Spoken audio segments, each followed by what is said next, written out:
जो वक्ता हैं उनका नाम है डॉक्टर अरुण कुमार शर्मा सर और सर हैं agriculture research scientist. ICR Indian council of agriculture research का एक बहुत ही प्रतिष्ठित संस्थान है जोधपुर में, central arid zone research institute से। और जहाँ पे शुष्क सारी बागवानी और सारी फसलों की जो है रिसर्च और एक्सटेंशन प्रोग्राम राजस्थान और पूरे देश के लिए विशेष तौर पे हमेशा किए जाते रहे हैं। तो अरुण शर्मा सर ने अपना जो जीवन काल है पूरा जैविक खेती को ही समर्पित किया है। आज चूंकि जैविक खेती विशेषज्ञ के तौर पे उनका ये जो व्याख्यान है ये आपको बेसिक से लेके सारी समस्याएं और ज्यादातर जो आपकी आपकी प्रैक्टिकली अभी तक जो दिक्कतें आ रही हैं उनके समाधान, लेकिन समस्याएं पैदा कैसे होती हैं उसकी जो जरूरी बेसिक चाहिए जानकारी, वो सारी आपको एक बिल्कुल मूर्त रूप में सर की तरफ से उपलब्ध कराने का प्रयास रहेगा। तो मैं बहुत ज़्यादा शब्द नहीं कह पाने की इच्छा में हूँ सर की जितनी भी ज़्यादा जानकारी आपको इस पूरी वेबिनार के बाद से मिलेगी, आप अपने आप में महसूस कर सकेंगे। स्वागत है डॉक्टर अरुण कुमार शर्मा सर। नमस्कार साहब, एक बार ये स्क्रीन अनशेयर कर दीजिए, 2 मिनट बात करूंगा। जी।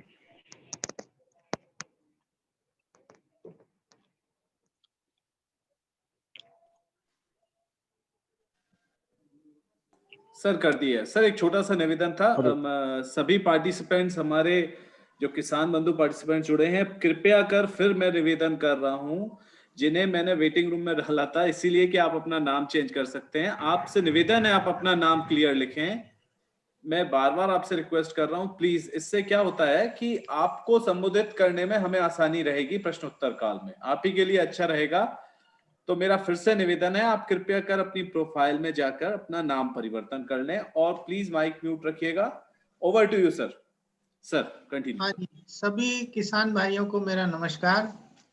आज सुबह ही शुभम जी का फोन आया कि आपको समय हो तो वेबिनार में। मैंने कहा भाई किसानों के लिए हमेशा समय है, हम किसानों के लिए ही काम करते हैं, तो किसानों के लिए समय नहीं होगा तो किसके लिए होगा। और रविवार था, शाम को 8 बजे, वैसे भी कहीं कोरोना में जाना आना हो नहीं रहा है, तो इससे बढ़िया और क्या बात होगी कि मैं इस समय का इतना बढ़िया सदुपयोग कर लूं कि किसान भाइयों से मैं बात कर सकूं। तो आप में से कई बहुत सारे युवा भी होंगे जो इस समय कुछ नई सोच पैदा हो रही होगी कि भाई अब आगे क्या होगा, किस तरह का दुनिया बनेगी, बदलेगी, बिगड़ेगी। ये सभी भावनाएं जो हैं वो सभी लोगों में आ रही हैं। तो एक हम पिछले 6-8 महीने में कुछ अलग भी सोचने लग गए हैं। पहले जो सोचते थे उससे हम बहुत अलग सोचने लग गए हैं। और विशेष करके जो 40 से नीचे हैं वो कुछ ऐसा सोचने लगे हैं कि भाई भविष्य होगा क्या। इन सब चीजों को ध्यान में रखते हुए कि खेती का भविष्य क्या होगा, ऐसा कुछ सोच के मैंने ज्यादा चर्चा पे रखा है। मेरे को आप मतलब अपने में से ही कोई समझिए, मैं भी थोड़ा सा सीख के ही बोल रहा हूँ, क्योंकि जैविक खेती में कोई पढ़ाई तो हुई नहीं है आज तक। जो कुछ है वो सीखा है थोड़ा सा, और थोड़ा सा जो छोटी अपनी जो पुरानी टेक्नोलॉजी थी उनको किस तरह से सुधार के कुछ कर दे सकते हैं। ऐसी कोई फॉर्मल डिग्री मेरे पास जैविक खेती की नहीं है, और शायद आज अभी तक कोई किसी कॉलेज में शुरू भी नहीं हुआ है कि पीजी हो जाए, हो जाए। वो इंटीग्रेटेड फार्मिंग सिस्टम में हो रही है, एग्रोनॉमी में हो रही है, या किसी और विषय में हो रही है। तो उस तरह से तो मेरे पास कोई योग्यता नहीं है, लेकिन सीख सीख के मैं भी आज 20-25 साल में कुछ सीख गया हूँ, तो आपको कुछ अपना शेयर कर रहा हूँ। तो मेरा मुख्य बिंदु इसी पर रहेगा कि पहली बात तो जैविक खेती शुरू कैसे करी जाए, और जब कर लिया है तो उसको किस तरह से हम सफल करें। एक और चीज मैं कहूंगा कि वीडियो जो है, वीडियो देख के जितनी भ्रांतियां पैदा हुई है, मतलब क्रांति कम हुई है, भ्रांति ज्यादा पैदा हुई है। तो वो भी एक बड़ी मुद्दा बन गया है इस समय। और जो आखिरी चीज है वो ये है कि इसमें जितने भी लोग जुड़े वो कृपया करके जैविक को कैसे अपनाएं या कैसे सफल करें उसके ऊपर ही कोई प्रश्न करें। जैविक को असफल कैसे बनाना है, या जैविक में कुछ ऐसी बातें करें कि लगे कि भाई वो कहीं किसी मतलब जैविक की नहीं, वो जैविक को नीचा दिखाने की कोशिश कर रहे हैं, जैविक को अच्छा नहीं बताने की कोशिश कर रहे हैं। वो कृपया शांत रहें। जैविक को ही अच्छा कैसे बनाएं, क्योंकि जो जैविक कर रहे हैं मैं सिर्फ उन्हीं से बात कर रहा हूँ।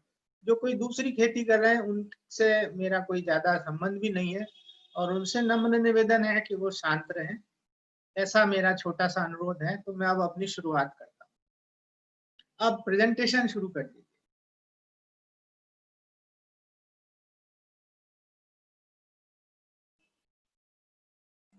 हाँ सर जी स्क्रीन दिख रहा है सर? हाँ बिल्कुल दिख रहा है, सब थैंक यू बढ़िया है। सर। सर क्लियर है सर, आप वॉइस भी क्लियर सर। तो ओवर टू यू। हाँ, अब मैंने अभी जैसा आपको शुरुआत में कहा था कि सब लोग सोच रहे हैं कि भविष्य क्या होगा, तो वही उसी को ध्यान में रखते हुए ये भविष्य की खेती अगर होगी तो वो कैसी होगी। कुछ लोग कह रहे हैं कि रोबोट आ जाएगा उसमें, कुछ कह रहे हैं कि ड्रोन आ जाएगा, कुछ कह रहे हैं स्मार्ट फार्मिंग होगी। तो वो भी सब चीजें होंगी, क्योंकि दुनिया में उस तरह का विकास भी होगा और एक ऐसा विकास भी होगा जिसमें पर्यावरण का ध्यान रखा जाएगा। तो रात और दिन साथ साथ चल रहे हैं, इसी तरह से ये भी खेती भी तरह तरह की साथ साथ चलेगी। लेकिन जो जैविक को समझते हैं, जो समझते हैं कि बिना पर्यावरण के मित्र बने खेती नहीं हो सकती है, कुछ लोग समझते हैं कि साहब मशीन से खेती हो जाएगी, तो वो उनकी सोच है। लेकिन जो वास्तव में जो दूरदृष्टा है, समझदार है, वो ये समझते हैं कि खेती बनाई ही प्रकृति ने है। अगर प्रकृति के साथ नहीं रहे तो खेती नहीं होगी। और उस खेती का जो असली नाम है वो है जैविक खेती। जीवों के द्वारा, जीवों के लिए, जिसमें जीवन हो ऐसी खेती, वो है जैविक खेती। अब इसका आप कुछ भी नाम रख लीजिए, केमिकल मुक्त खेती, मैं बताऊं जब नेक्स्ट करना भैया। इस तरह के नाम है कई सारे, तो नामों के भ्रम में ना पड़े। हमें एक तो रसायन नहीं डालने, और दूसरा हमें जितनी भी प्रकृति में तकनीक है उनका उपयोग करना है। जो भी बताएं अच्छी बताएं, लेकिन किसी एक पंथ को पकड़ के हमें अपने बाकी खिड़की दरवाजे बंद नहीं करने हैं। अगर कोई अच्छा कुछ मिलता है तो वो भी हमें अपनाना है, लेकिन उसको पहले सोच समझ के। Next please.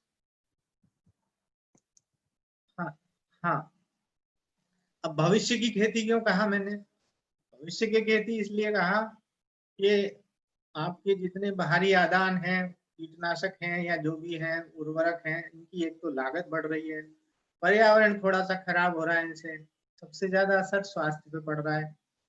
हमारे मित्र जीवों के और धरती के, तीनों के स्वास्थ्य पे फर्क पड़ रहा है। उर्वरकों की कीमत बढ़ रही है और भविष्य में उपलब्धता अनिश्चित है। और दूसरी चीज ये है कि ये कीमतें दोनों कारणों से बढ़ रही हैं। तो जैसे पोटाश फर्टिलाइजर है, फास्फेटिक फर्टिलाइजर, ये बहुत ज्यादा बाहर से आते हैं। तो बाहरी देश भी जब उनके पास उपलब्धता कम होगी तो निश्चित रूप से हमें नहीं देंगे या कम देंगे। तो इस सब चीज को ध्यान में रखते हुए हमें कोई ना कोई ऐसा प्रबंध करना पड़ेगा जिसको हम आगे से लंबे समय तक चला सकें। ऐसी खेती करनी है। इसके बाद एक और नई चीज आई है कि उपभोक्ताओं में अपने स्वास्थ्य के प्रति जागरूकता बहुत ज्यादा हो रही है। और आप सभी लोग देख रहे होंगे कि सब इम्यूनिटी बूस्टर आ रहे हैं, बहुत से ऐसे खाने आ रहे हैं कि जिससे इम्यूनिटी बढ़े, मतलब अपनी रोग प्रतिरोधकता बढ़े। तो उपभोक्ता में एक अजीब गजीब तरह की गजब मतलब क्रांति आई है उपभोक्ता की चेतना में।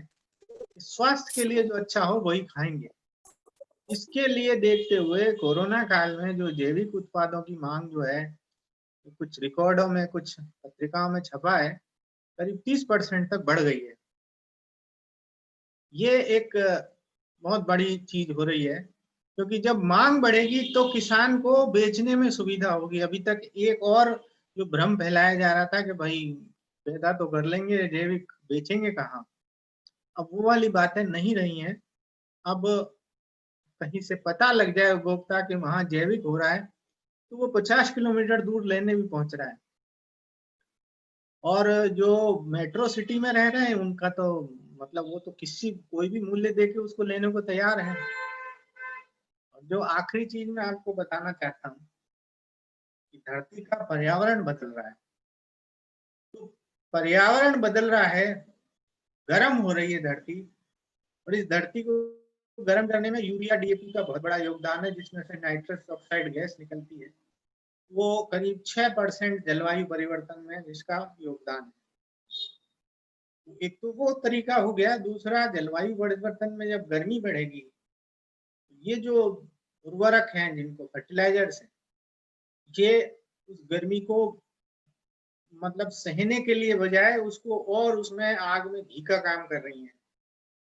तो अगर इस तरह की खेती को हम ज्यादा दिन चलाने में समर्थ नहीं हो पाएंगे, तो ऐसी खेती हमें चाहिए जो प्रकृति मित्र हो और जिसको हम अच्छी तरह कर सकें, सरल हो, सुलभ हो और आसानी से कर सकें और लाभदायक भी हो। क्योंकि बिना लाभ के तो कोई हमें कोई चैरिटी तो चलानी नहीं है, कोई जन कल्याण का कार्यक्रम तो चलाना नहीं है, लाभ भी होना चाहिए। ये सब चीजें देखते हुए जैविक खेती जो है वो सबसे उपयुक्त लगती है। Next please. अब देखिए, ये जो मैंने आपको शुरू में थोड़ा सा बताया था कि कुछ विचारधाराएं चल गई हैं, कुछ कुछ बहुत बड़े बड़े जिनको आजकल गुरु बोलने लगे लोग, कुछ जिसने 3-4 फार्मूले निकाल दिए वो जैविक गुरु हो गया।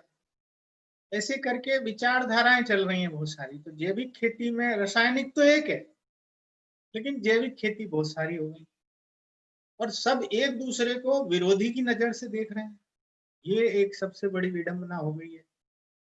तो भाई पहली चीज तो ये है कि रसायन नहीं डालना है। दूसरी चीज ये है कि प्रकृति मित्र होनी है। अब हमें जो जैविक खेती जो मूल है उसके उसमें और रासायनिक खेती की मुख्य रूप से विचारधारा में ही भिन्नता है। सिर्फ ये नहीं कि आपने भाई क्या कहते हैं, आपने रसायन नहीं डाले, कंपोस्ट डाली और थोड़ी नीम आग धतूरे का आपने स्प्रे कर दिया तो आपकी जैविक हो गई। वो जैविक नहीं है, वो अधूरी जैविक है। फिर उसको 3 साल बाद किसान जो है छोड़ता है, और वो छोड़ने वाला किसान जो है वो जैविक को ज्यादा बदनाम करता है। जैविक के बारे में दुष्प्रचार वो लोग ज्यादा करते हैं जो आधी अधूरी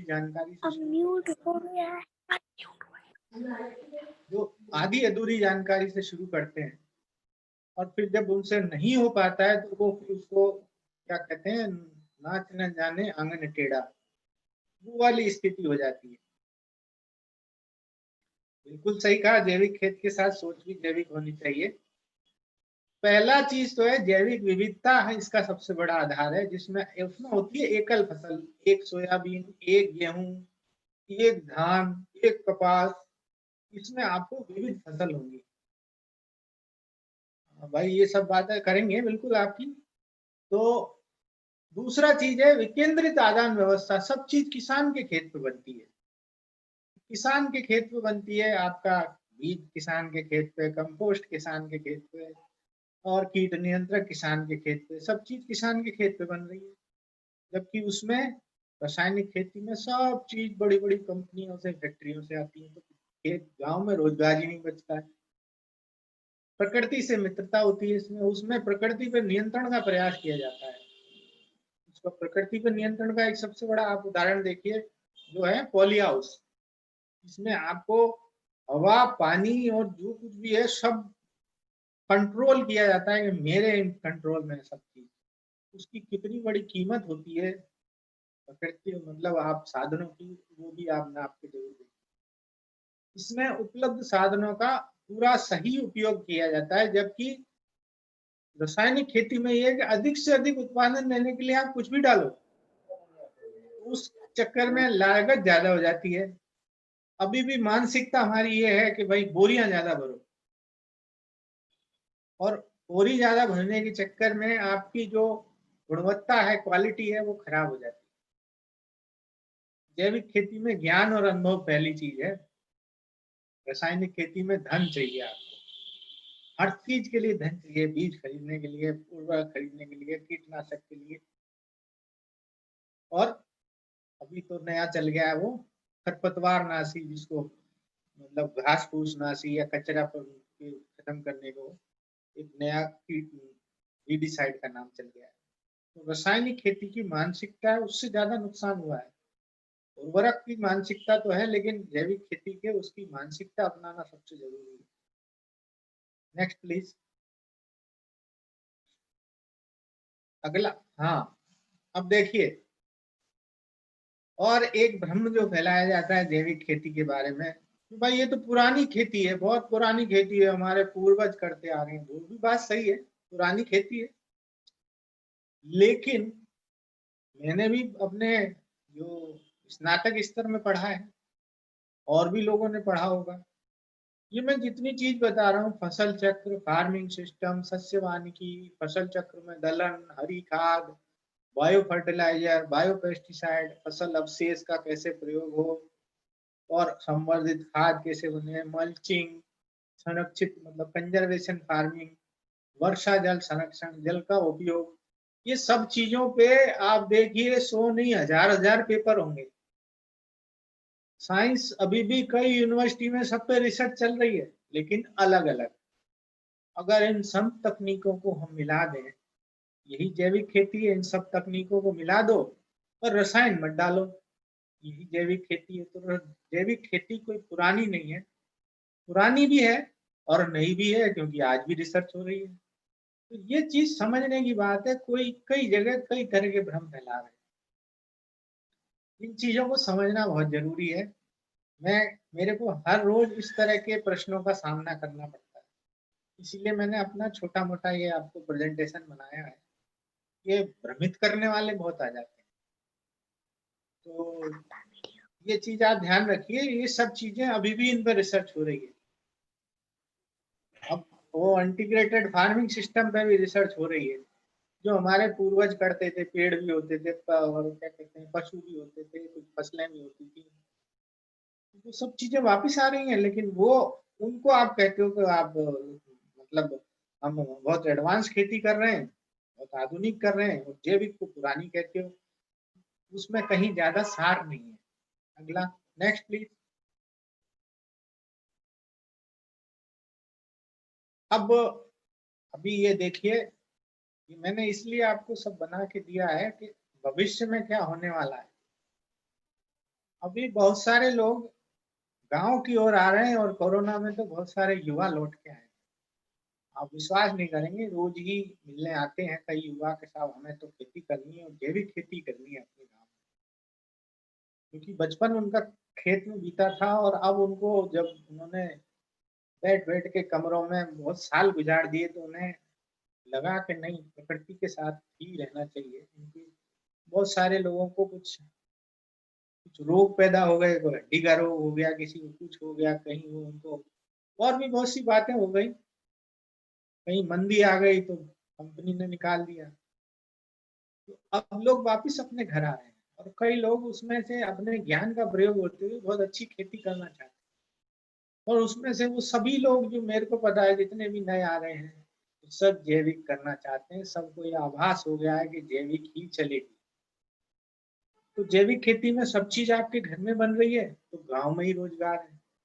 तो ऐसे लोग कुछ बीज उत्पादन में लग रहे हैं, कुछ खाद उत्पादन करके दूसरे किसानों को दे रहे हैं, कुछ कीट रोग नियंत्रण का उत्पादन कर रहे हैं। मध्य प्रदेश में तो ऐसे दो तीन ग्रुप हैं जो काफी कुछ काम कर रहे हैं। कुछ खरपतवार नियंत्रण के लिए अपने मशीनें दूसरों को, जिसको कहते हैं कस्टम हायरिंग, कर रहे हैं। कुछ मूल्य संवर्धित उत्पाद बना रहे हैं इसके बारे में। भाई उन्होंने कुछ नहीं तो आपका कोई टमाटर का सॉस ही बना लिया, या आप समझिए कि बाजरे के या आपके जो भी गेहूं के बिस्किट ही बना लिए। तो ऐसे बहुत सारे उत्पाद बन रहे हैं, मूंग के पापड़ बना लिए, मूंग की दाल बना ली, दाल ही बना ली। तो और अभी जो सरकार की एक व्यवस्था आई है कि 10,000 एफपीओ बनाने हैं। एफपीओ के माध्यम से जब आप जैविक का अपना एक ब्रांड बना के सेल करेंगे, तो उसमें आपको कोई नहीं रोक सकता।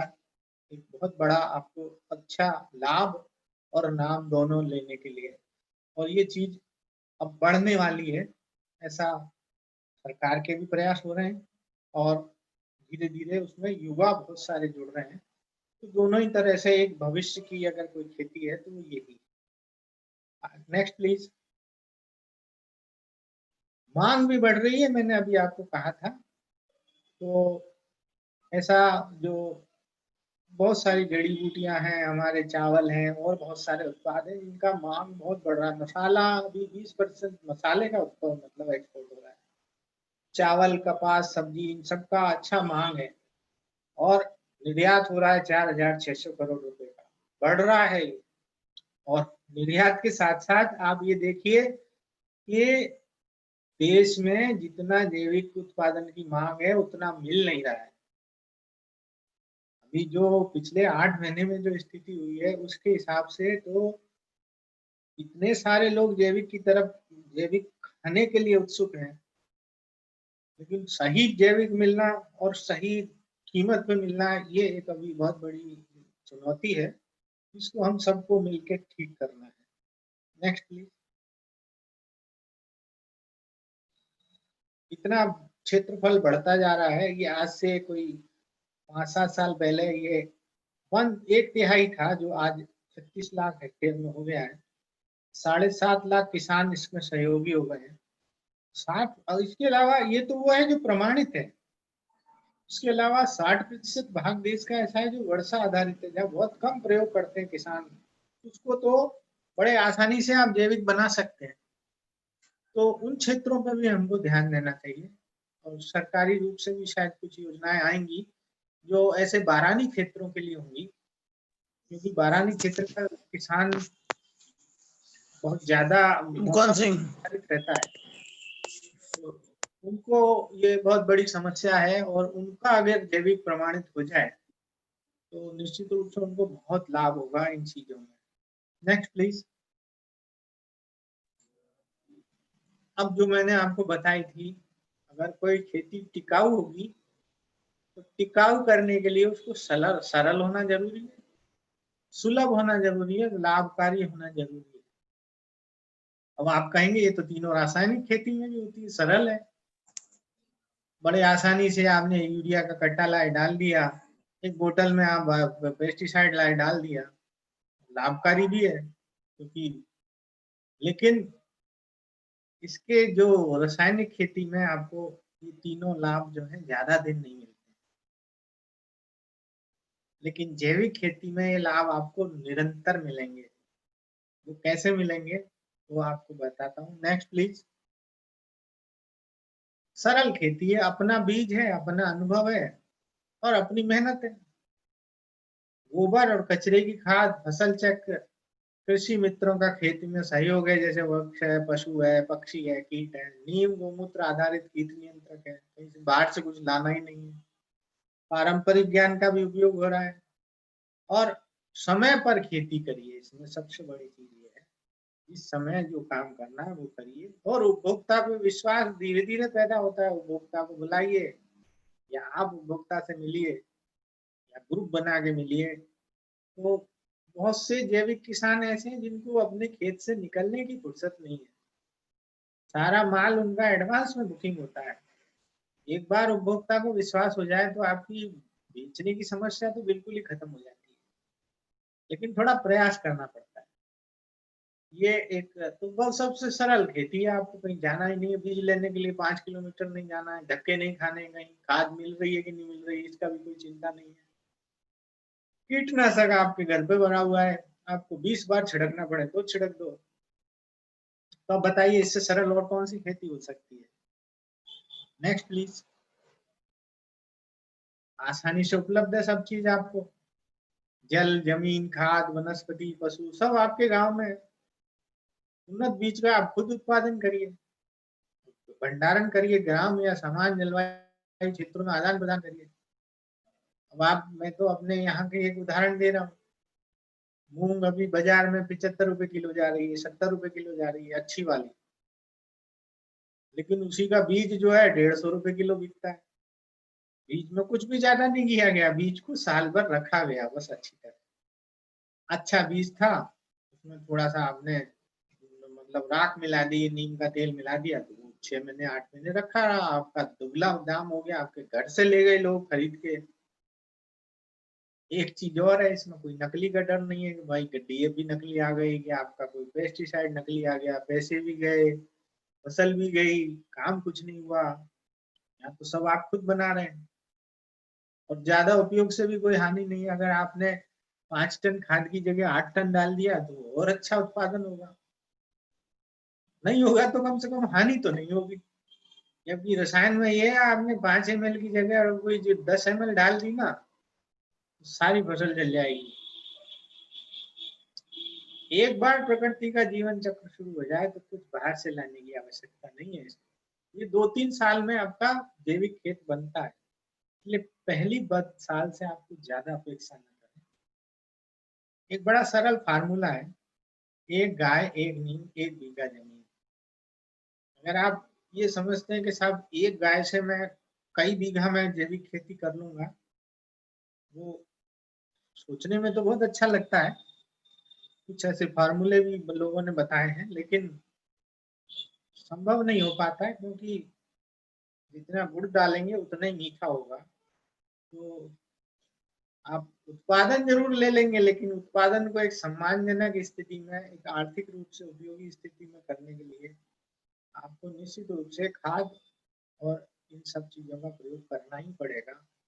अगर आप 10 टन कोई माल, 10 टन सब्जियां आपके खेत से निकल रही हैं 1 हेक्टेयर से, तो आपको 20 टन खाद तो डालनी पड़ेगी।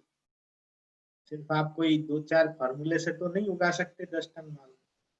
ये चीज सब देखनी पड़ती है, इसलिए सुनिए सबकी, लेकिन जो वास्तविकता है, जो तर्क वाली बातें हैं, उनको करिए खेती, और तभी जैविक खेती सफल होगी।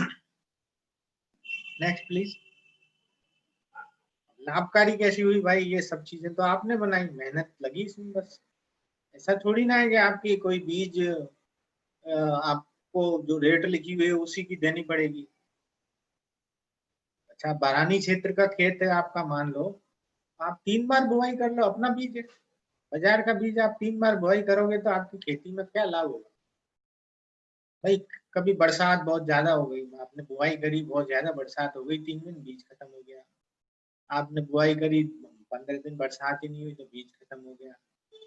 अचानक कोई रोग कीड़ा लग गया तो आपके बीज उगते ही खत्म हो गया। तो आपके पास अपना बीज है तो लगाइए, कहीं लाभ में कमी नहीं हो रही है। खाद आपकी अपनी बनी रही है।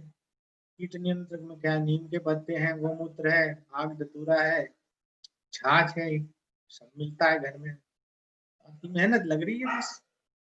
ऐसा तो नहीं है कि किसी मैं, आप देखिए जो भी बनाने वाले हैं वो कम से कम 200-200% उसमें लाभ लेते हैं। लाभ आपका है हुआ। शुरुआत में कुछ लागत अधिक होगी, क्योंकि आपको जैविक बनाना है तो एक बार सिस्टम चलाने के लिए, तो जैसे आप कोई फ्लाई व्हील चलता है किसी मशीन का, तो शुरुआत में उसमें ऊर्जा लगानी पड़ती है, बाद में सब चलता रहता है। और लागत कम होगी धीरे धीरे जैविक खेती में। तो सामान्य भाव पर भी अगर बाजार में बेचते हैं तो भी शुद्ध लाभ आपका ज्यादा होगा। लोग कहते हैं कि साहब जैविक खेती के ज्यादा भाव मिलने चाहिए। अरे भाई, आपकी लागत कम आ रही है तो अगर सामान्य भाव पर बेच लिया आपने तो भी आपको फायदा ज्यादा है। वर्तमान में जैविक उत्पादों की मूल्य अधिक हो रहा है, इसलिए वर्तमान में मिल सकती है, लेकिन जब सब जैविक करने लगेंगे तो शायद नई स्थिति है आगे। स्वास्थ्य के लिए लाभदायक है, बहुत शानदार चीज है ये। आप देखिए, आप खुद जितने भी किसान भाई वास्तव में खेती कर रहे हैं, ये 64-65 लोग अभी देख रहे हैं, जो साल का आपका 10-20 हजार खर्चा जो है वो दवाइयों में जाता है। बुखार आ गया, खांसी जुकाम हो गया, पेट खराब हो गया, और इन सब कारणों में आपके जो रसायन का प्रयोग आप कर रहे हैं ना, वो सबसे बड़ी चीज है।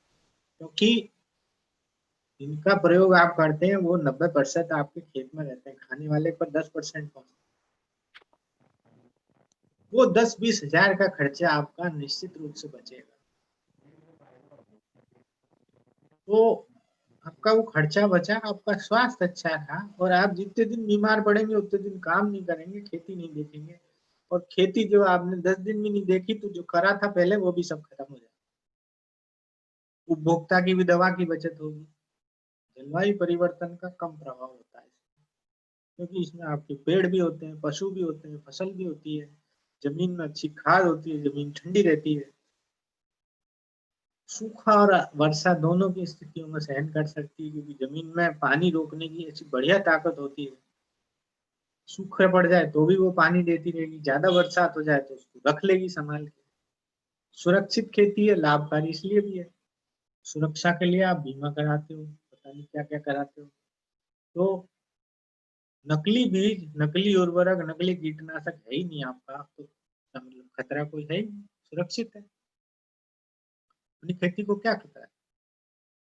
तो राखिए, आप सब तरह से लाभकारी है ये खेती। Next please. देखिए, एक भाई ने बहुत बोल भी दिया, दवाई के ऊपर बहुत खर्चा हो रहा है, और उस दवाइयों के कारण यही है। आप दवाई जब डालते हो तो वो दवाई पौधों पे भी जाती है, तो साथ में आपके परिवार पे भी जाती है, और कहीं ना कहीं असर कर रही है। अब ये मैं बताना चाह रहा हूँ कि जितना आपका वर्षा जल है उसको बचाना सबसे बड़ी चीज है, क्योंकि वर्षा जल से उत्तम कोई जल नहीं है, उसको जरूर बचाइए। चाहे आप कोई अपने खेत तलाई बना के, खेत में तालाब बना के खेत का पानी खेत में रोकिए, या आप ये मल्च बना के लोग लगा सकते हैं इस तरह से, या अच्छा प्रबंध करके आप खेत का पानी खेत में रोकिए। लेकिन ये आपको करना पड़ेगा। ज्यादातर जो ट्यूबवेल के इलाके हैं वहां तो पानी खत्म हो जाएगा अगले 5 7 10 साल में, और नहर वाले इलाकों में भी आप ज्यादा सिंचाई करोगे तो ज्यादा सिंचाई से ज्यादा खराबी होगी कम सिंचाई की वजह। तो ये सब चीज देखते हुए वर्षा का जो जल है वो सबसे बढ़िया है। वर्षा जल को रोकेंगे तो आपने जो खेत में जो अपना मिट्टी को अच्छा बनाने का जो कार्यक्रम किया है, तो आपकी मिट्टी आपके खेत में रहेगी। अन्यथा क्या होगा, बहुत ज्यादा बरसात हुई, रोकने की कहीं जगह नहीं थी, तो सारी आपकी मिट्टी बह गई। जो भी आपकी मेहनत दी, खाद डाली थी, जो भी फसल चक्र अपनाने से जो मिट्टी में अच्छा हुआ था वो सब बह गया। इसलिए वर्षा जल को खेत में रोकना, बहुत ही ज्यादा बरसात हो जाए तो सब भाई किसी के हाथ में नहीं है, ऊपर वाले की। लेकिन एक संभव हो जहां तक रोक कर उसका सदुपयोग करिए, आपको बहुत अच्छे परिणाम मिलेंगे। Next please. ये जो कार्बनिक पदार्थ होते हैं वो भूमि में, देखिए यहीं आके थोड़ा सा अंतर होता है। जो कार्बनिक पदार्थ होते हैं वो भूमि में जल को रोकते हैं, जैसे कोई रुई या स्पंज की तरह। जो आप जब रासायनिक खेत होते हैं उसमें ये ताकत नहीं होती है। बहुत ज्यादा बरसात होगी पानी बह जाएगा, नहीं होगी तो फसल सूख जाएगी। लेकिन इसमें ऐसा नहीं होता है। जो भाई आप में से जैविक कर रहे होंगे वो इसको समझते होंगे कि बड़े आराम से सिस्टम चलता रहता है। ये एक बहुत बड़ी चीज है। आपका जो जो आप जैविक खाद आपके खेत में सही मात्रा में पहुंचती जाएगी, ये अपने आप ऐसा सिस्टम बन जाएगा कि आपका ज्यादा बरसात कम बरसात दोनों में आपका काम चलेगा। और यही होने वाला है जलवायु परिवर्तन में। सिर्फ तापमान ही नहीं बढ़ेगा, यही होगा कि हो सकता है आपकी महीने भर की बरसात 3 दिन में हो जाए। उसको संभाल के रखना, छप्पर फाड़ के जब आता है धन, तो उसको संभाल के रखना एक बहुत बड़ी चुनौती होती है। ऐसे ही ये भी अपना बरसात है, ये धन है, इसको संभाल के रखने के लिए ये जमीन में यही काम करते हैं। ये जो आपकी जैविक खाद है यही काम करे। Next please. इसके बाद बीज आता है। बीज आप अपना बनाइए, जितना हो सके अपना बनाइए। हाइब्रिड बीज दालों में नहीं है, गेहूं में नहीं है, आपके सोयाबीन में नहीं है, चावल में बहुत कम है। तो इनके बीज आप खुद बनाइए ना, खुद बनाइए, अच्छा बनाइए। थोड़ी सी तकनीक लगती है उसमें, अच्छा बनाइए, खुद भी रखिए, दूसरों को भी दीजिए। और संभाल के रखने में कोई बड़ी चीज नहीं है। आप और कुछ नहीं मिले तो सिर्फ राख मिला के आप बीज रख दीजिए, वो भी सुरक्षित रहेगा। राख मिला के ठंडी जगह पे, वायु रोधक जगह पे रख दीजिए। एक बार बीज अच्छा सूखा हुआ हो, आपका बीज बहुत अच्छा चलेगा। थोड़ा राख मिला दीजिए, थोड़ी सी नीम की पत्ती का पाउडर मिला दीजिए, बहुत अच्छी तरह से चलेगा। किसी का भी बीज हो तो लोग कहते हैं कीड़ा लग गया, मैं ये हो गया वो हो गया, वो सब बहाने होते हैं। बड़ा आराम से सभी बीज आराम से आप रख सकते। इस तरह के मिट्टी के पात्रों में रख दीजिए राख मिला के, कहीं ठंडी जगह पे घर के। आपके तो दूसरी साल बेचेंगे भी तो भी डबल दाम मिलेंगे। बीज सबसे बड़ी चीज है। अगर बीज आपका हो गया, बरसात का पानी अपना हो गया, तभी खेती अपनी होगी। अन्यथा तो आप किसी दूसरे के लिए काम कर रहे हैं, अपनी खेती नहीं कर रहे हैं। भले ही जमीन आपकी होगी लेकिन अपनी खेती नहीं कर रहे हैं, ये आप ध्यान रखिए। तो अपनी आत्मनिर्भर खेती, अभी एक सरकार का एक और जो एक चल रहा है, पीपीटी तो चल रही है, ये भाई साहब को नहीं दिख रही है तो वो बात अलग है। तो नेक्स्ट प्लीज। गांव में इस तरह से आप बीज यात्रा करिए। साउथ में बहुत ज्यादा, ये दक्षिण भारत में बहुत ज्यादा प्रचलन है। वहाँ कई किसान जो समूह है वो आपस में एक दूसरे का बीज देते हैं एक दूसरे को, और बड़ा अच्छा इनका सिस्टम चलता रहता है। तो बीज आप खुद भी बनाइए, दूसरों को भी दीजिए, दूसरों का बीज भी अपना लीजिए, बहुत शानदार खेती होगी। आपके गांव में उगा हुआ बीज है तो वो आपकी मिट्टी से उगा हुआ बीज है, उसमें निश्चित रूप से समस्याएं कम होंगी और उत्पादन ज्यादा होगा। आप कोई बीज खरीद के लाए, वो आप तो बाहर से खरीद के लाए, वो पता नहीं किस परिस्थिति में उगा हुआ है, उसको आपके खेत में उगने में 2-3 साल एडजस्ट करने में लगेंगे। और अगर आपके खेत पे उगा हुआ है तो उसको लगता है मेरा ही घर है, अच्छा खेलो खाओ, बढ़िया काम करता है। ये सबसे बड़ा फायदा होता है। आप अपनी तहसील के, अपने गांव का बीज अगर कोई अच्छा किसान कर रहे हैं, जैविक कर रहे हैं, उनका बीज लाइए, बहुत अच्छा काम करेगा। Next please. हाइब्रिड नहीं होना चाहिए बीज, हाइब्रिड बीज में ये सब दोबारा नहीं चलता है। अब जो सबसे बड़े मुद्दा है वो ये,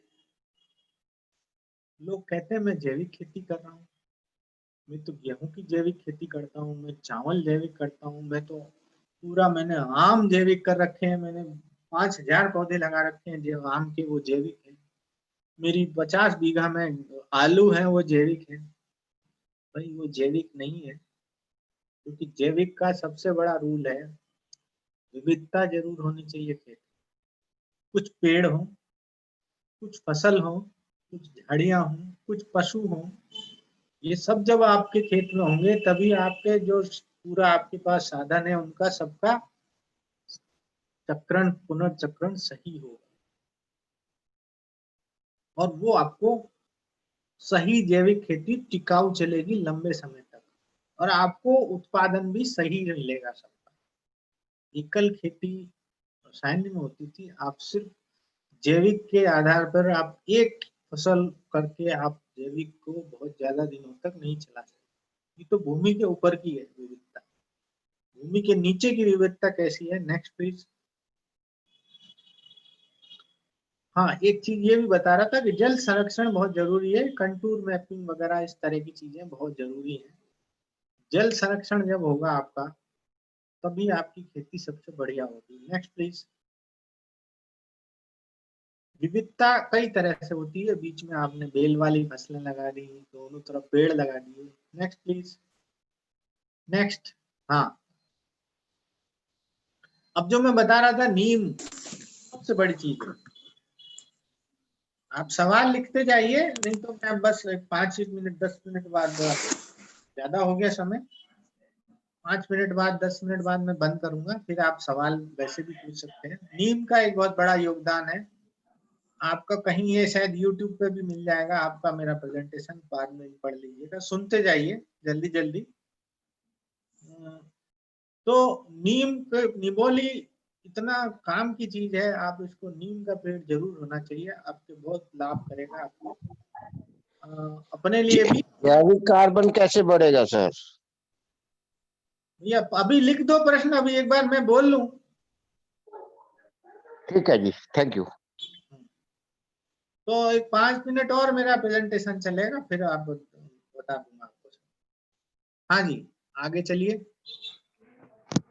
ये सब जो चीजें हैं ये आप देखते होंगे, ये सब चीजें जो है अपने नियंत्रण में काम आती है, ये सब चीजें होनी चाहिए अपने खेत में। और ये सब मित्र जीव तब आएंगे जब आपकी खेत में विविधता होगी, कुछ पेड़ होंगे, कुछ फसलें होंगी, कुछ आपकी झाड़ियां होंगी, तो तब ये सारे मित्र जीव अपने खेत में आएंगे। फेरोमोन ट्रैप एक बहुत बड़ी अच्छी चीज है, वो भी हमें लगाना चाहिए। Next please. खेत की माठ पे जरूर कुछ ना कुछ, बाढ़ पे जरूर कुछ ना कुछ लगा के रखिए। नीम लगा लीजिए या और कोई औषधीय पौधा लगा लीजिए, जरूर लगाइए। Next please. ये सब मित्र कीट हैं, इनको पहचानिए आप। ये सब मित्र कीट हैं। इसका जो लार्वा होता है उसको लोग मार देते हैं, तो मित्र कीट को पहुंचाना बहुत जरूरी है। इनके लिए भोजन और आवास का जो प्रबंध है वो आपके पेड़ करते हैं, आपकी झाड़ियां करती हैं, आपके कुछ खरपतवार करते हैं जो बाहर उगे रहते हैं। साफ कर देने से ये बेचारे मित्र जीव आपके अचानक थोड़ी ना आ जाएंगे कि आपने कहा कि अब मेरे यहाँ मेला तेला लग रहा है या एफिड लग रहा है तो ये आ जाए हमारे यहाँ लेडी बर्ड बीटल। ये संभव नहीं है, धीरे धीरे आते हैं सब। और अगर आपके खेत में ही होंगे तो तुरंत उपलब्ध हो जाएंगे। ये क्राइसोपा है इधर, लंबे पंख वाला। तो ये सब मित्र कीट आपके खेत के आसपास रहेंगे। Next please. ये लेंटेना कैमरा काफी जगह होता है, इसकी पत्तियां बहुत अच्छी काम आती हैं कीट नियंत्रण। नेक्स्ट। हाँ, ये सब मित्र जीव है। नेक्स्ट। हाँ, ये सबसे बड़ी चीज थी। ये मेरे ख्याल से पूरे भारत में एक सबसे बड़ी समस्या है। गोबर का ढेर करते हैं हम, सूखने देते हैं और फिर उसको ट्रॉली में भर के खेत में डाल देते हैं। इससे 3 नुकसान होते हैं। पहला, उसमें दीमक लगती है। दूसरा, उसमें घास के बीज बहुत सारे होते हैं। और तीसरा, वो जब कच्चा गोबर खेत में सड़ता है तो खेत की नाइट्रोजन सोख लेता है। और इन तीनों के लिए हम कोई ना कोई दवाई डालते हैं। दीमक के लिए डालेंगे, घास मारने के लिए डालेंगे, या फिर नाइट्रोजन के लिए यूरिया डालेंगे। तो आप खेत में खाद जरूर बनाइए। सिर्फ कुछ फार्मूलों से जैविक खेती नहीं होती है, खाद आपको अच्छी बनानी पड़ेगी। आप वर्मी कंपोस्ट बनाइए, कंपोस्ट बनाइए, नाडेप बनाइए, जिस भी तरीके से अच्छी कंपोस्ट बनाइए।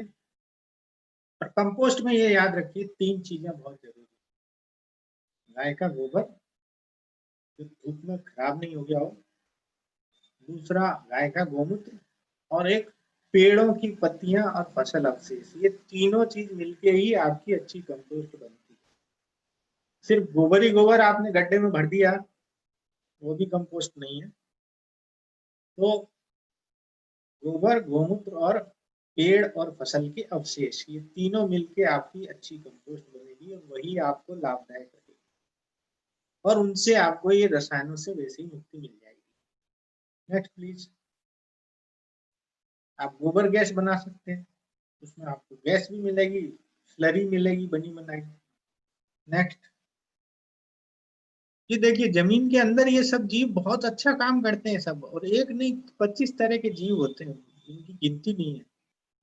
ये जीव कब रहेंगे? जब आप जैविक खाद अच्छा लगाएंगे, मल्च लगाएंगे, और जो आपके जीवामृत वगैरह है उनका प्रयोग करेंगे, आप पंचगव्य का प्रयोग करेंगे। Next please. नेक्स्ट। अब देखिए, ये जो है ये हमारा प्राचीन रूप से प्रचलित है। इसको लोगों ने काट काट के अपने अपने फॉर्मूला बना लिए छोटे छोटे। ये होता था पंचगव्य, जिसमें गाय के 5 चीज होती थी। गोबर, गोमूत्र, दूध, दही, घी। ये 5 चीज गाय की। थोड़ा सा कोई मीठा फल का रस, थोड़ा सा नारियल का पानी, और पके हुए केले, और वो भी सब मीठी चीजें, टोडी भी। ये साउथ का फार्मूला है वैसे तो। सबको मिला के आपको 19-20 दिन रखना है, और उसके बाद 3% घोल का इसका हमारा स्प्रे चलता है। ये एक अपने आप में संपूर्ण चीज है। इससे बढ़वार भी होती है और रोग रोधक क्षमता भी आती है। तो ये जीवामृत, तो ये जो पंचगव्य है, ये सबसे सटीक चीज थी। लोगों ने इसको तोड़ तोड़ के अपने अपने फार्मूले बना दिए, अपने अपने नाम से गुरु बन गए वो। तो भाई वो गुरु अपनी जगह चलने दो उनको, लेकिन जो असली फार्मूला था हमारे पुराने, हमारे जो बुजुर्ग किसानों ने या जिसने भी ये बनाए हैं अपने पूरे अनुभव से, ये एक संपूर्ण फार्मूला है। इसे अपनाएंगे तो बहुत अच्छा रहेगा। Next please. तो अब किसान भाइयों ने अपना दिमाग लगा के इसको पूरा वेंचुरी और ड्रिप के साथ जोड़ के और बड़ा मैकेनाइज सिस्टम बना दिया है। अब किसान भाई को बहुत ज्यादा इसमें मेहनत नहीं करनी पड़ती, सब काम छन्ना बनना वो सब होता रहता है। तो इस विधि तक भी आना पड़ेगा किसानों को। और जो मैंने कहा कि नौजवान आ रहे हैं वो इस चीजों को बड़ी जल्दी अपना रहे हैं।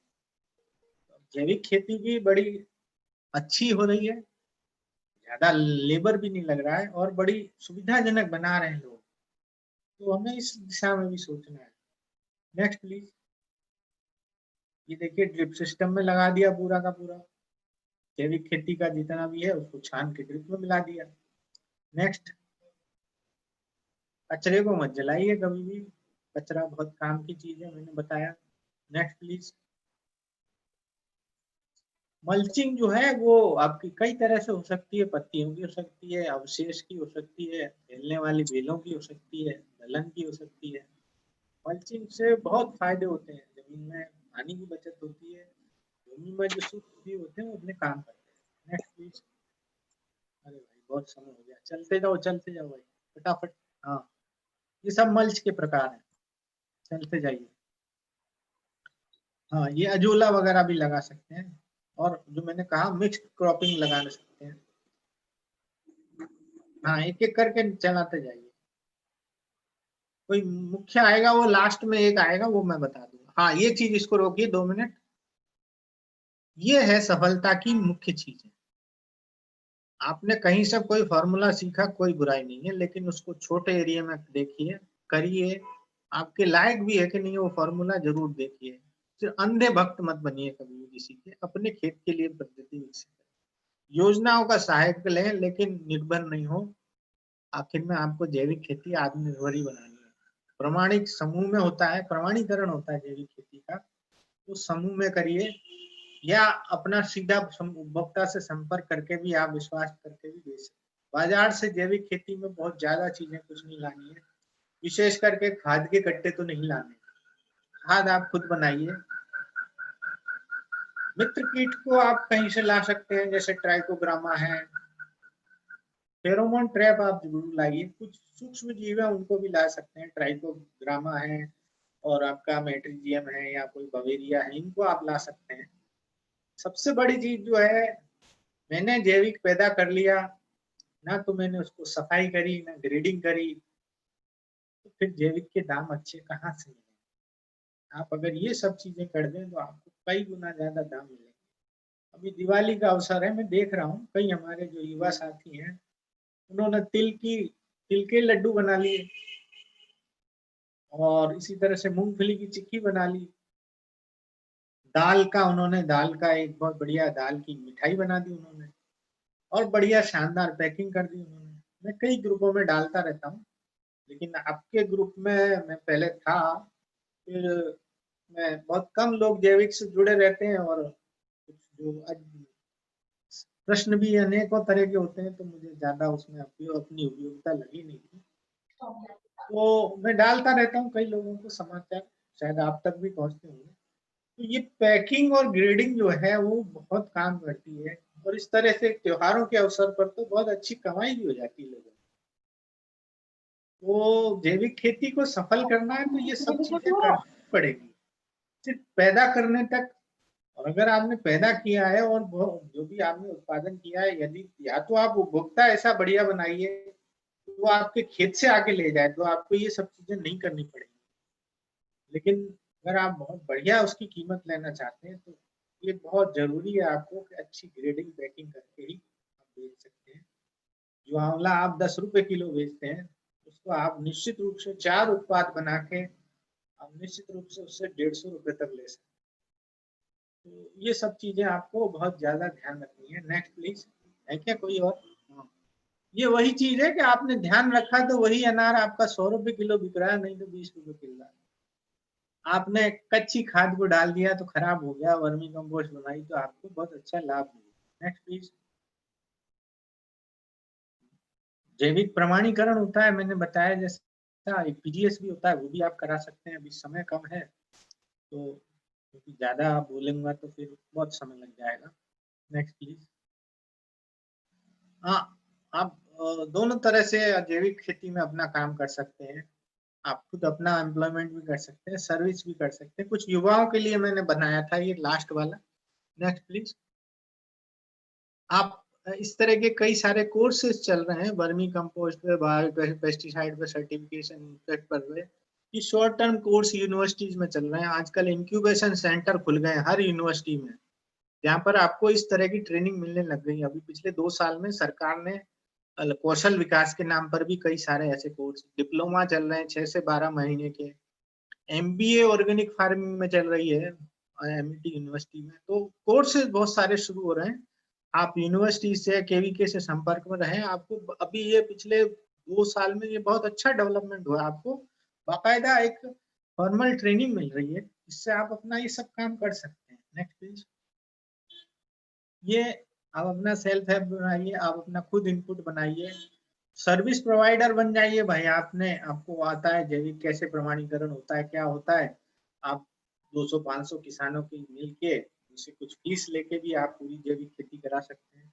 नाबार्ड, KVIC, स्टेट गवर्नमेंट से आपको हेल्प भी मिल सकती है इन सब चीजों के लिए। Next please. ये सब वही है, वर्मी कंपोस्ट बना सकते हैं और सर्विस आप कर सकते हैं। सर्टिफिकेशन एजेंसी में आपकी सर्विस लगती है। कोई इनपुट बनाने वाली कंपनी है, कोई बायोपेस्टिसाइड बनाने वाला, ऑर्गेनिक फार्म मैनेजर। कई बड़े बड़े लोग चाहते हैं कि मेरा 200 हेक्टेयर का फार्म है, कोई आके संभाल ले। इको टूरिज्म अभी बहुत बढ़िया शुरू हो रहा है। कई जैविक फार्म जो है वो उन्होंने छोटी छोटी उन्होंने रहने की व्यवस्था कर दी है और लोग आते हैं शहरों से, विदेशी तक आते हैं और काफी अच्छा पैसा दे के जाते हैं उनको, वो उसके ग्राहक भी बन जाते हैं। तो बहुत अच्छा सिस्टम चल रहा है इको टूरिज्म का। और अभी जब कोरोना में जब सब कुछ बंद हो गया तो लोग खेतों में जाके अपना वीकेंड मनाते हैं। ये बहुत बड़ी एक अच्छी शुरुआत हुई है। प्रोसेसिंग यूनिट बना सकते हैं, आपकी एक्सपोर्ट यूनिट बना सकते हैं। ये इतने बढ़िया इसमें सर्विस में अभी ऑर्गेनिक में आ रहे हैं आपके, आप पूरी तरह से अपना इसको जीवन रोजगार का साधन बना सकते हैं। Next please. धन्यवाद। अब आप लोग कोई प्रश्न पूछिए, जो भी पूछना चाहें। बहुत बहुत धन्यवाद सर, आपने बिल्कुल टाइम पे किया है, कोई दिक्कत नहीं गई, बहुत अच्छे से किया सर, बहुत बहुत धन्यवाद। मैं अब सभी किसानों से अनुरोध करूंगा कृपया कर हैंड रेज करें और डॉक्टर साहब से एक एक करके क्वेश्चन करें। पंकज जी थोड़ा मदद करिएगा इसमें। अब ये अनशेयर कर दीजिए। जी जी मैं कर रहा हूँ सर, मैं कर रहा हूँ। एक जरूरी सूचना है, आप सभी पहले अपना परिचय देंगे जब भी सवाल जिन्हें भी पूछना हो। आप कहाँ से हैं और क्या खेती करते हैं या आपकी क्या इच्छा है जैविक खेती के बारे में, उसके बाद आप अपना सवाल रखेंगे प्लीज। जी जी, आपके सवाल आमंत्रित हैं। आप लोग अपना प्रश्न माइक ऑन करके एक एक करके अपना परिचय देते हुए पूछ सकते हैं।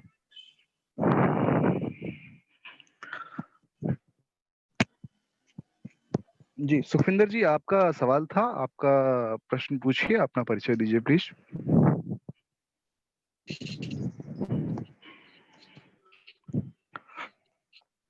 सुखविंदर सिंह संधू जी। नमस्कार सर, मैं सुखविंदर सिंह फतेहाबाद हरियाणा से। Hello hello. हाँ जी जी जी हाँ जी, जी सर। पूछिए। हेलो जी सुखविंदर जी पूछिए, आपका सवाल हाँ जी था सर, ऑर्गेनिक मैं कार्बन। सुखविंदर सिंह फतेहाबाद से सर। हाँ जी। हेलो हाँ जी, हाँ जी, मैं सुन पा रहे हैं, आप बताएं। सुखविंदर सिंह संधू फतेहाबाद से हरियाणा। हाँ जी सर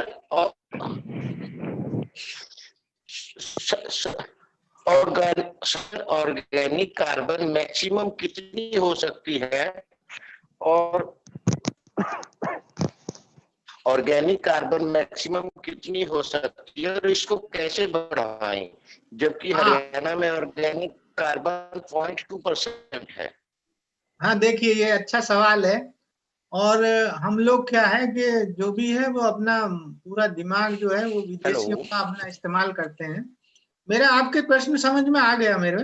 हेलो हाँ जी डॉक्टर साहब हाँ का जी सर, प्रश्न समझ में आ गया। ऑर्गेनिक आप कार्बन मैं को आ कैसे गया बढ़ाएं? संधू जी, आपका प्रश्न आ गया है, आप सुनिए डॉक्टर साहब बता रहे हैं। देखिए ऐसा है, जो ये सारे जो ऑर्गेनिक कार्बन के और ये सब जो सवाल हैं, ये हमारे कहीं विदेशी मानसिकता से निकल के आए हैं। जो यूरोप और अमेरिका है, वहां पर 6 महीने बर्फ जमती है, एक फसल होती है वहां पे। तो वहां पर जो ऑर्गेनिक कार्बन है वो अगर 4% है, वो हमारे यहाँ ठीक है, थैंक यू। संभव नहीं है हमारे यहाँ, क्योंकि हमारा धरती, हमारे यहाँ गर्म वातावरण है। तो हम उतने लेवल तक अपना ऑर्गेनिक कार्बन बढ़ाने के लिए सक्षम नहीं है। बढ़ाएंगे तो वो उड़ भी जाएगा। हमारे यहाँ सबसे बढ़िया तरीका ये है कि आप ऑर्गेनिक कार्बन को जितना रिसाइकिल कर सकें, जितना उसका पुनर्चक्रण कर सकें बढ़िया तरीके से, वो आपको सबसे ज्यादा लाभ देगा।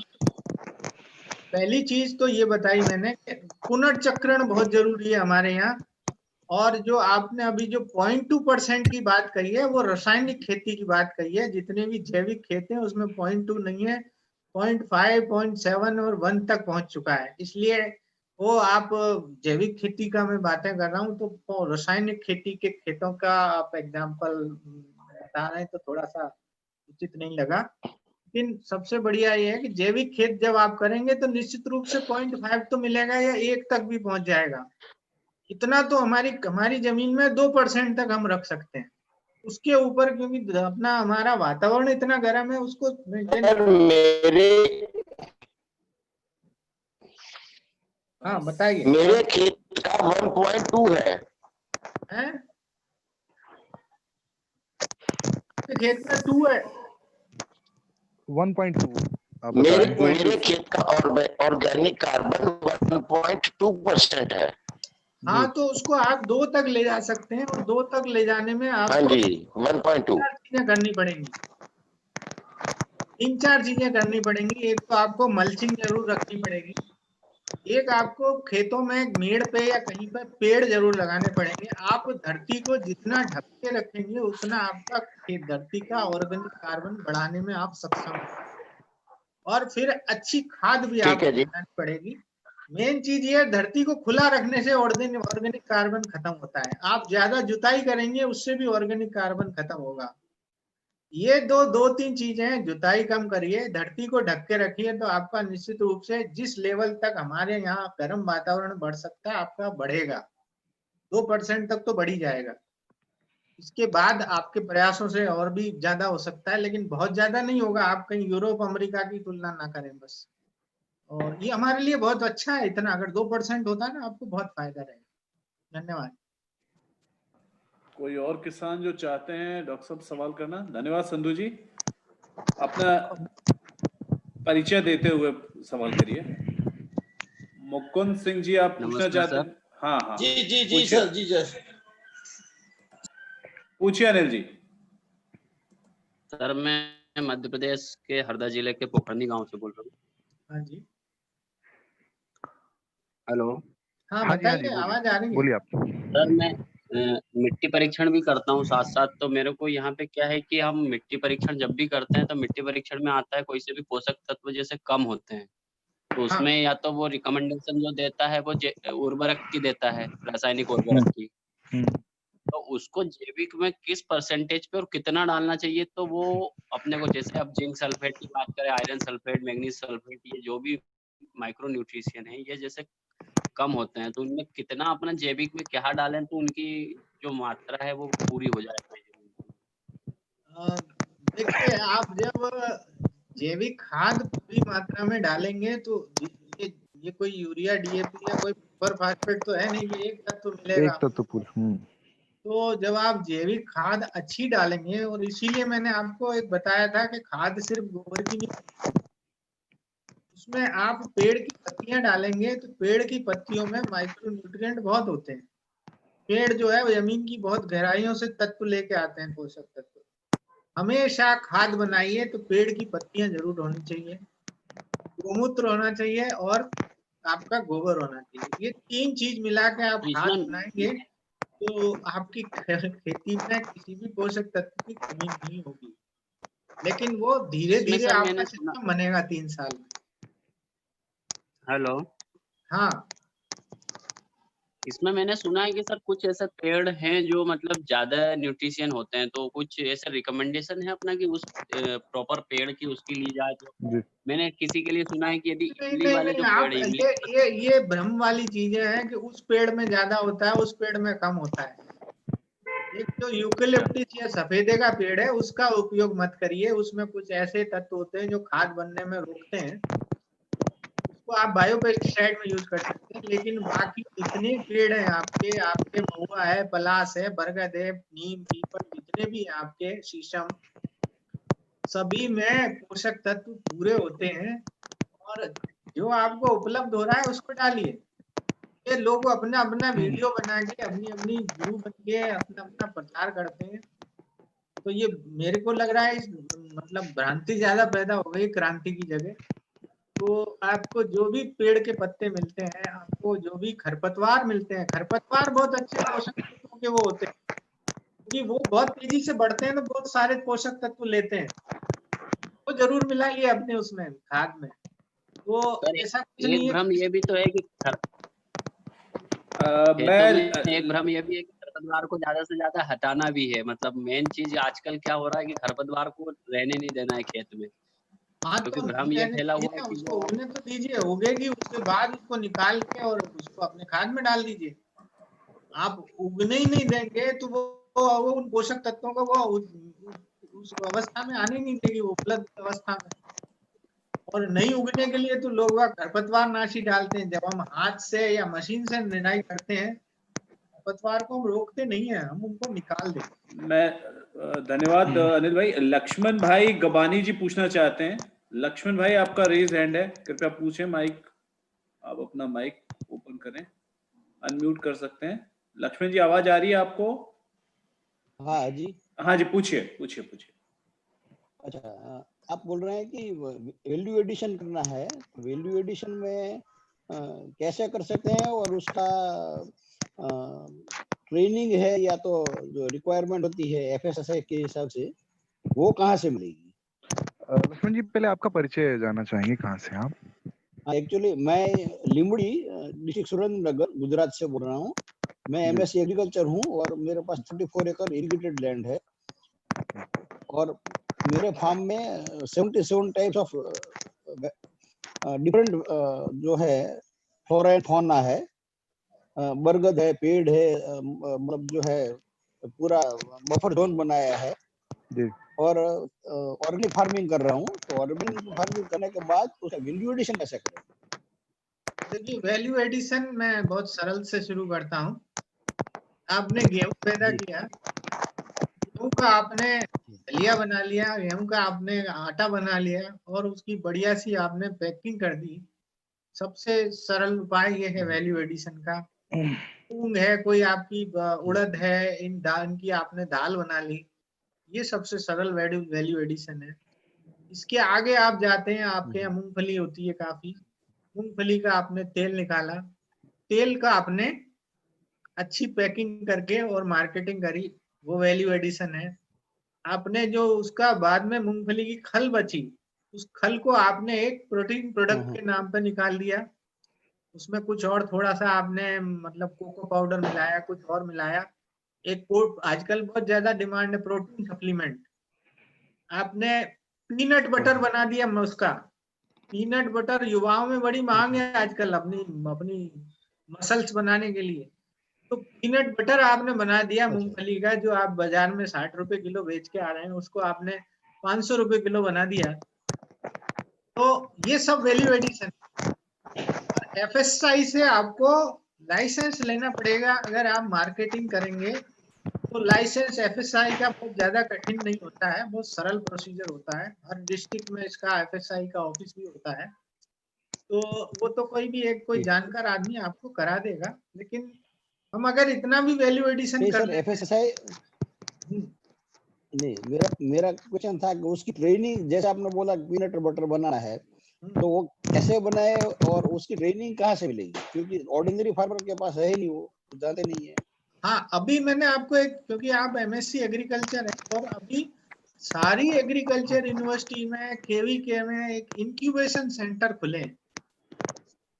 आप जाके पता करिए, आपकी यूनिवर्सिटी में, कॉलेज में इंक्यूबेशन सेंटर खुले हैं जहां पर आपको जी 2 दिन से लेके और 1 महीने तक की ट्रेनिंग जो है वो दी जाती है आपके इच्छा के अनुसार, अच्छा और उसकी दैट इज छोटी-मोटी फीस सभी सभी यूनिवर्सिटीज में होम साइंस कॉलेज है और होम साइंस कॉलेज में सब कुछ सिखाते हैं।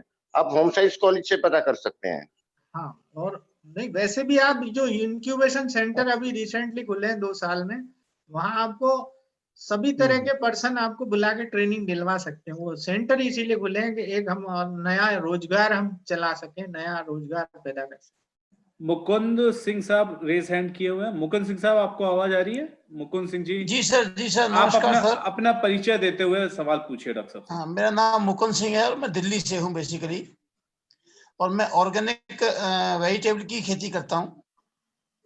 तो डॉक्टर साहब से मुझे ऑर्गेनिक राइस, वेजिटेबल सर, सब्जियां सब्जियां कर रहे हैं सर ये। जी बताइए, सवाल पूछिए सर। तो सर मुझे प्रॉब्लम आ रही है 2 क्रॉप में इस समय। मेरे पास 30 से 40 वेजिटेबल की रेंज है इस समय, लेकिन मेरे पास बैंगन में और ब्रॉड बीन में जो सेम फली होती है, लवलव बीन जैसे बोलते हैं, उसमें एक एफिड की बहुत अटैक है, और बैंगन में हड्डा बीटल का। तो इसके नियंत्रण के लिए कोई जैसा उपाय हो, जैसे आपने बताया था पहले भी, नीमास्त्र है, ब्रह्मास्त्र है, या ये मैं प्रयोग कर चुका हूँ, नीम का तेल प्रयोग कर चुका हूँ, लेकिन ये दोनों कीट कंट्रोल नहीं हो रहे सर। हाँ ऐसा है। ये जो आपने नाम बोले, ये तो मैंने तो बोले नहीं थे।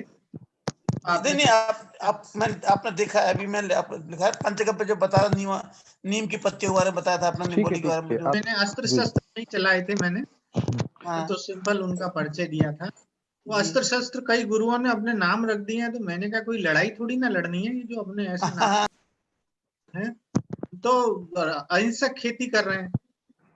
तो आप, ऐसा है, इस कीट का प्रबंधन कोई एक चीज से नहीं होता है, आपको 3-4 काम करने पड़ेंगे। एफिड है, जेसिड है, या कोई आपका थ्रिप्स है, ये छोटे छोटे कीट हैं, ज्यादा पैदा हो रहे हैं अभी।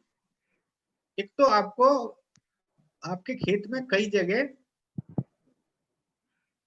जो कोई लोहे का पीपा है या कोई ड्रम है, उन पे पीला रंग करके, और उसके ऊपर आप ग्रीस लगा दें सफेद रंग की, तो बहुत सारे ये कीट उस पे आगे चिपक जाएंगे।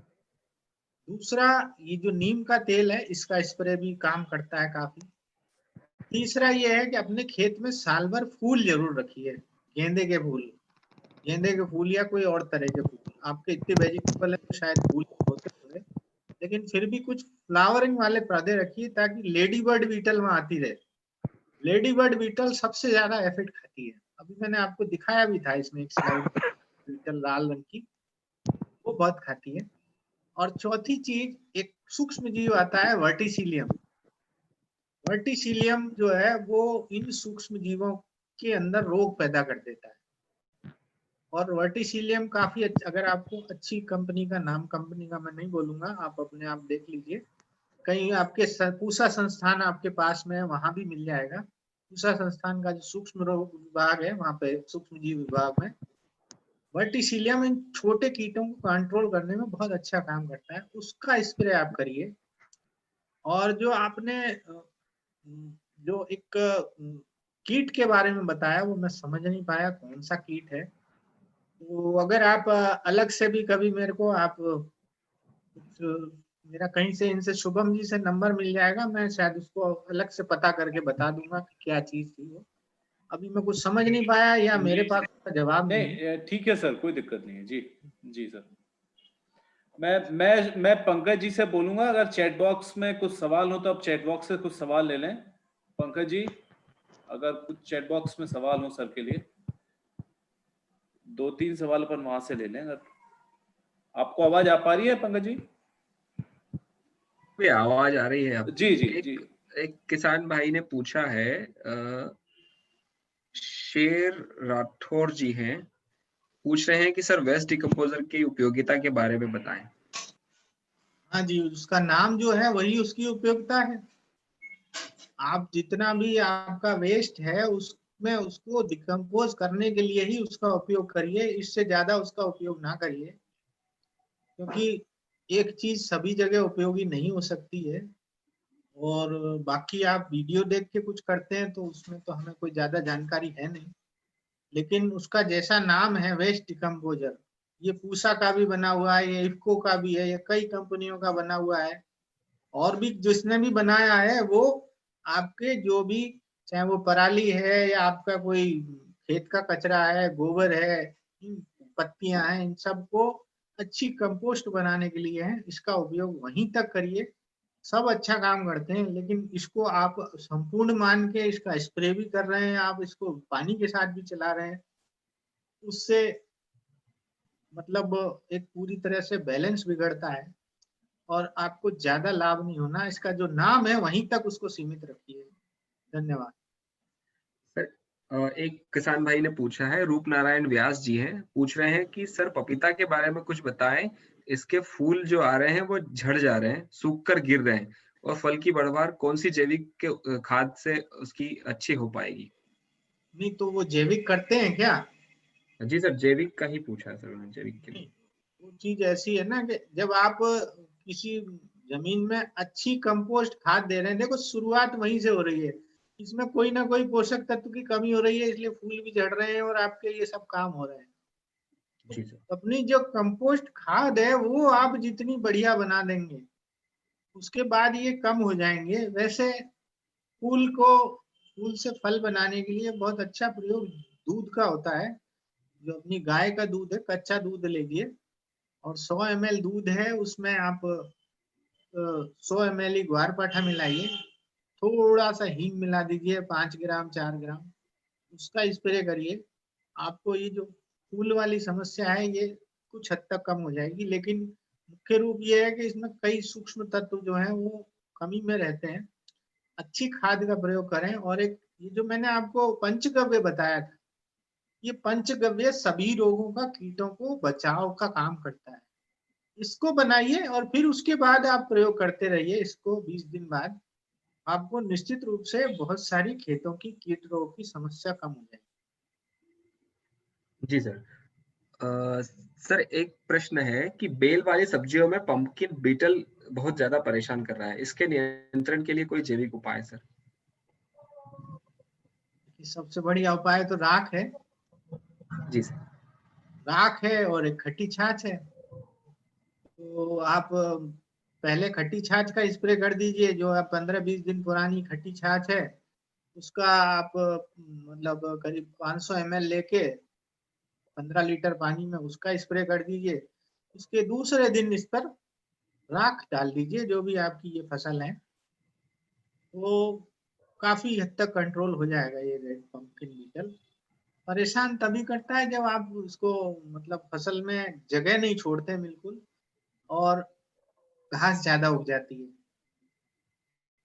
बहुत बहुत धन्यवाद पंकज भाई। क्योंकि हम लोग सेशन के उस आखिरी दौर में लगभग पहुंच गए हैं, तो काफी प्रश्न हैं, पर डॉक्टर साहब का टाइम बहुत सीमित है, उन्होंने बहुत कम समय में हमें ये समय दिया। हम बलराम संदेश की तरफ से डॉक्टर साहब के लिए धन्यवाद देते हैं। हेलो। और आप मेरा निवेदन है डॉक्टर प्यासी साहब से कि कृपया कर हमारे जो धन्यवाद ज्ञापन के लिए कृपया कर आप अनम्यूट करें। डॉक्टर प्यासी साहब, डॉक्टर देवेंद्र कुमार प्यासी जी। डॉक्टर साहब। हाँ जी सर, जी सर। जी सर। बलराम संदेश कृषि जानकारी संग्रह एवं टीम बलराम की ओर से मैं हृदय से आभार व्यक्त करता हूं आदरणीय डॉक्टर अरुण शर्मा सर का, जिन्होंने बहुत ही कम समय उपलब्ध होने के बावजूद भी जो है हमारे आग्रह को, हमारी टीम के आग्रह को स्वीकार किया और आज अपना अमूल्य समय हमारे किसानों को उपलब्ध कराया। मैं बलराम संदेश की ओर से, टीम बलराम की ओर से सभी किसान एवं वैज्ञानिकों की तरफ से आदरणीय शर्मा सर का हृदय से आभार व्यक्त करता हूं और भविष्य में जैविक पिरोधा के रूप में, जैविक अनुसंधानकर्ता के रूप में चीजों को वैलिडेट करना अपने आप में आज भी एक बड़ा चैलेंज है। क्या है कि जिस तरीके से जैविक के ज्ञानी जगह जगह जो है उपलब्ध हो रहे हैं, उस तरह से सही चीज का अवलोकन करना, सही चीज का निरीक्षण करना, उसको प्रमाणित करना, यह अपने आप में एक बड़ा चैलेंज है। और हम अपने स्वयं को, अपनी टीम को, बलराम संदेश को इस दिशा में जो है सौभाग्यशाली मानते हैं कि समय समय पर आदरणीय अरुण कुमार शर्मा साहब का हम सबको सहयोग, मार्गदर्शन और आशीर्वाद हमेशा मिलता रहा है। और मैं समूह की तरफ से, किसानों की तरफ से, जो है पूरी टीम बलराम की तरफ से, सर को बेहतर, बहुत बढ़िया जानकारी है टीम बलराम की।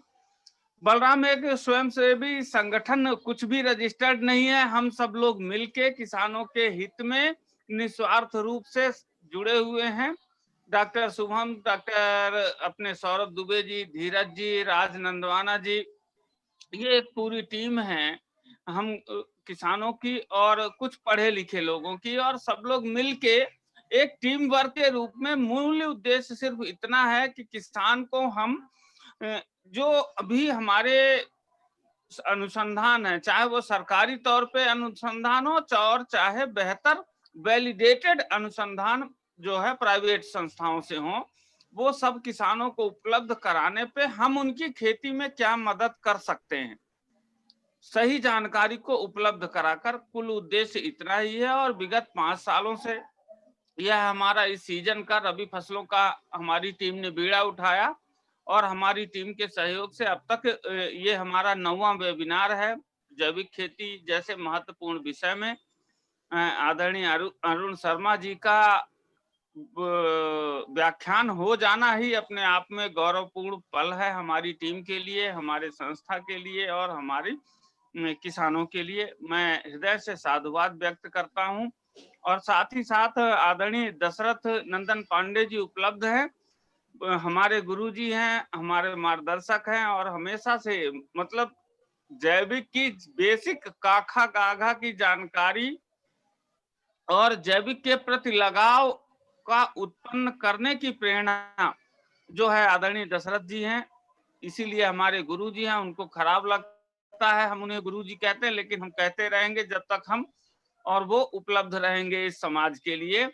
मैं आग्रह करूंगा आदरणीय दशरथ जी से कि कुछ शब्द जो है व्यक्त करें आज के इस उद्बोधन में डॉक्टर अरुण शर्मा साहब के विषय में।